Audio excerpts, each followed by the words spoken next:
I can still feel the heat of those conversations, the quiet kind where a person's voice goes flat, and you realize you've crossed a line you cannot uncross. A door doesn't slam, it just closes. Afterwards, I would lie in bed and stare at the ceiling, rehearsing what I should have said. My body knew before my mind admitted it. Bridges can burn without fireworks, and once they are ash, you don't get to manifest them back. When I learned about Aboriginal scarification initiation, what struck me wasn't the shock factor, it was the honesty. A mark that says something happened and it cost you. In that rite, the skin carries a memory that can't be argued with. It's not there to impress anyone. It's there to remind the initiate where the edge is and what it feels like to cross it. In hindsight,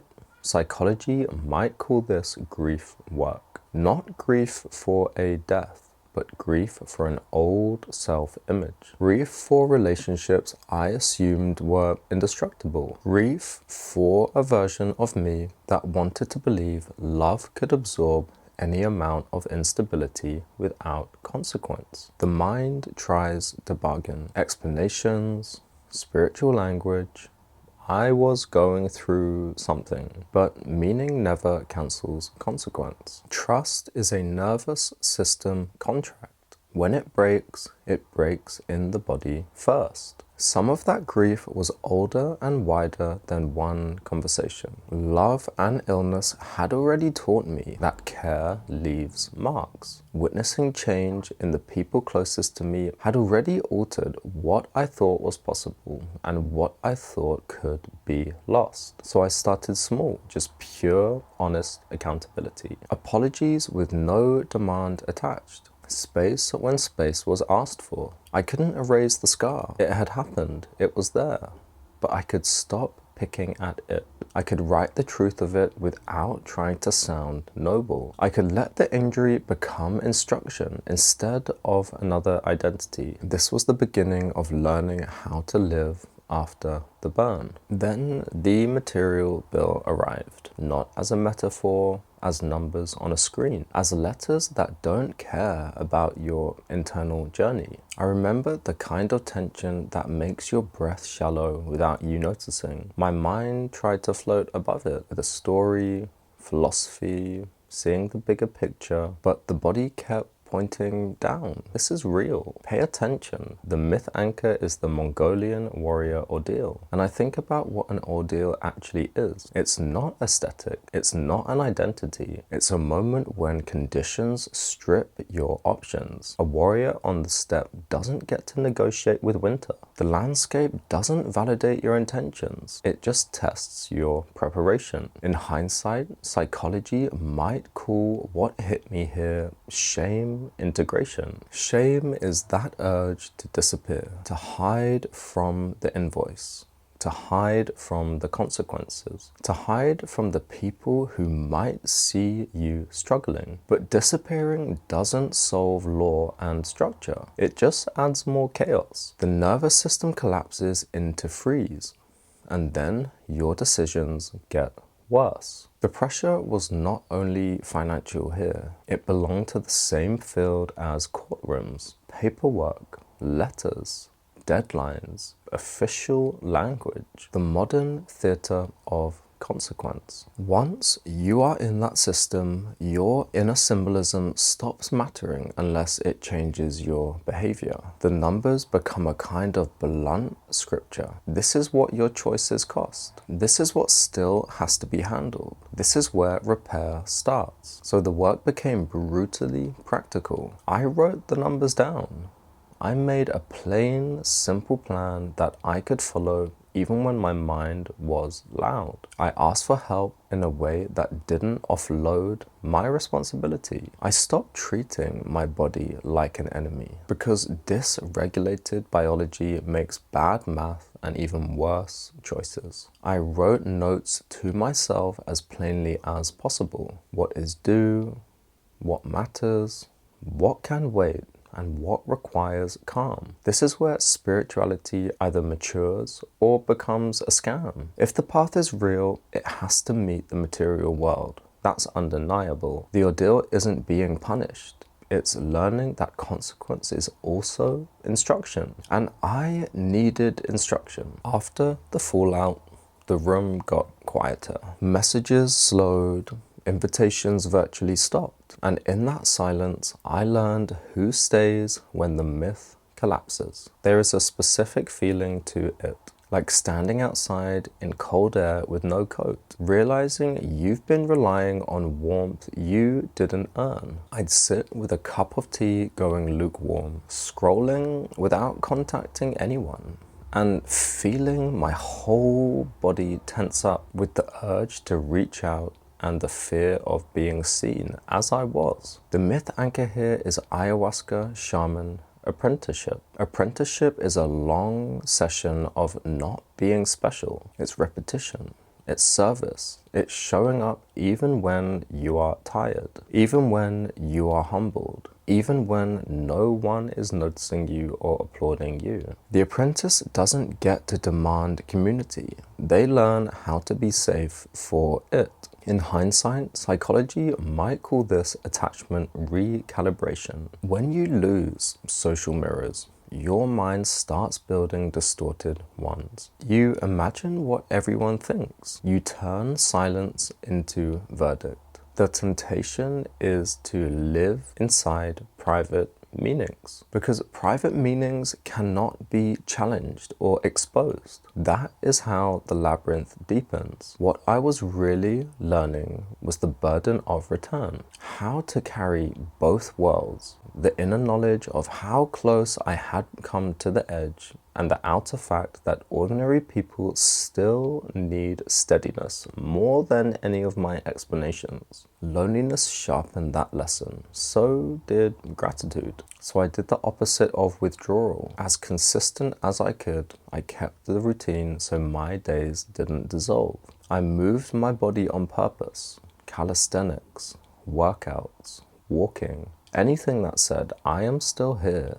I am still responsible. I answered messages cleanly when they came. I didn't flood people with explanations.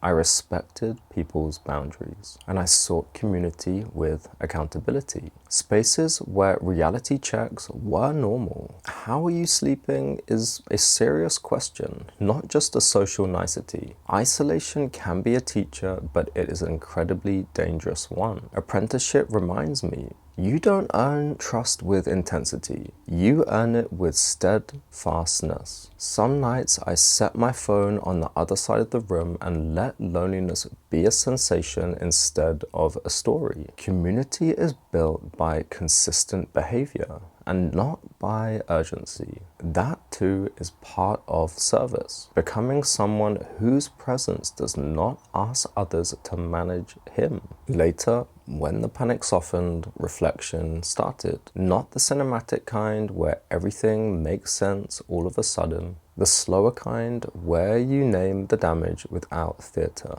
and you understand what you really did. I would sit at a desk with a notebook and my hand would pause above the page because writing it down made it undeniable. My hands would become clammy. The mind prefers fog. The body prefers clarity. The myth anchor is the dark night of the soul. And I finally understood why mystics call it night. Because the usual lights don't work. You can't hype your way out.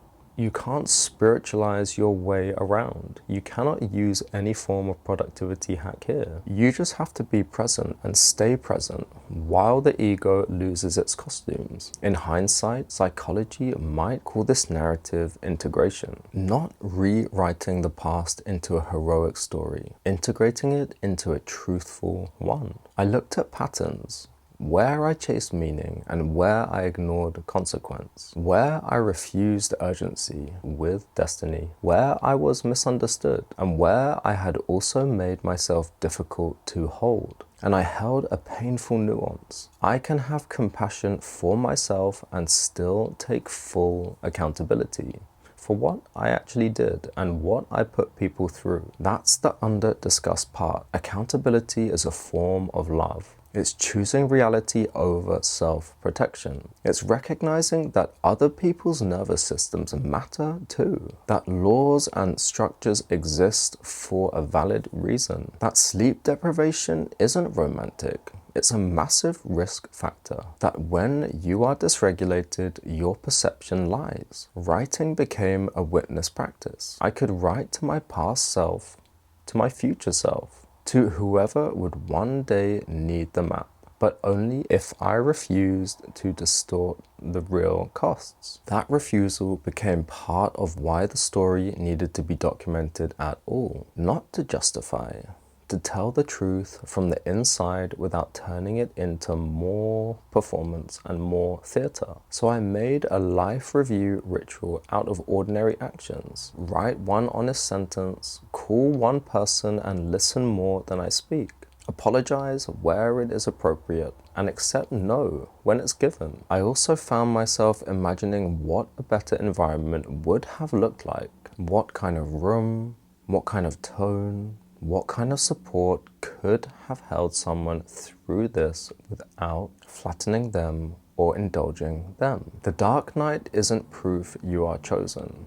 It's proof that you are human. And humans don't heal through stories alone. They heal through behavior. They heal through repeated, consistent behavior. There were evenings where I wanted to numb out, to scroll until my eyes burned, to distract myself with anything other than what I was feeling. Instead, I would try to put the phone down, feel my pulse in my fingertips, and do one simple thing: wash the dishes, tidy the space, prepare as much as I could for a good night's sleep. Acceptance didn't arrive as peace. It arrived as a sober exhale, a sense of weight settling into its proper place. I remember standing in the shower, water hitting my body, and coming to the recognition that I can no longer argue with reality. My reality had run out of fuel. The cost was real.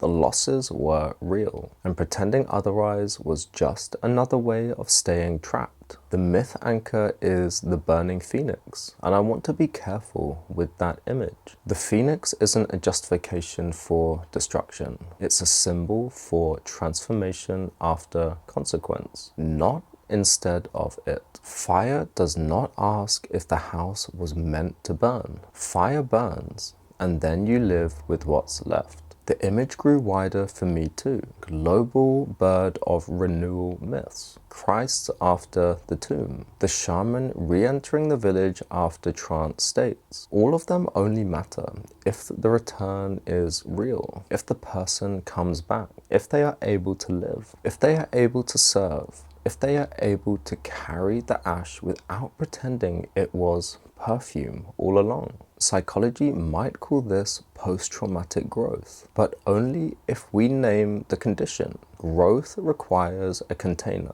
It requires a routine. It requires deep humility. A scar becomes a map, not an identity, when you stop using it as a badge and start using it as guidance. There was gratitude in that too, but not sentimental gratitude.